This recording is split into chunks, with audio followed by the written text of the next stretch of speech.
এই দেখুন মায়ের বাড়িতে কি কি রান্না করেছে মা।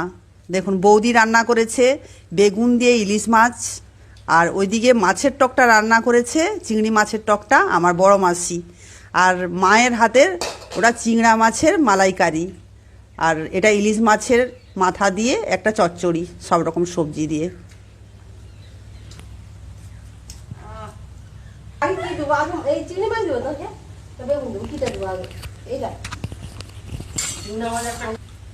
কি গো মাসি, কেমন রান্না হয়েছে?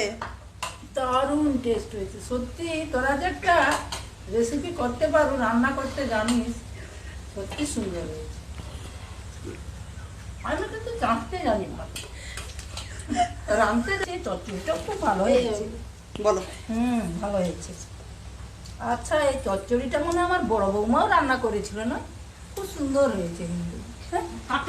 না, বড় বৌমাকেই রান্না করতেছি, জিজ্ঞাসা করতেছি। সেটা পারে তো আমার চিংড়া মাছ কেমন হয়েছে বলো? ওটা আরো সুন্দর হয়েছে। দারুণ হয়েছে। হ্যাঁ বাস, হ্যাঁ, খুব সুন্দর হয়েছে। আজকে রান্নাগুলো কেমন? আমি ভাষায় প্রকাশ করতে পারছি না, এত ভালো হয়েছে। খুব সুন্দর হয়েছে। বলো মাসি, কেমন রান্না হয়েছে, কেমন খেলে? আমার খুব খিদাও পেয়ে গেল, সবগুলাই খুব ভালো লেগেছে। সব তরকারি একবারে কোনোটা খুব বাছা।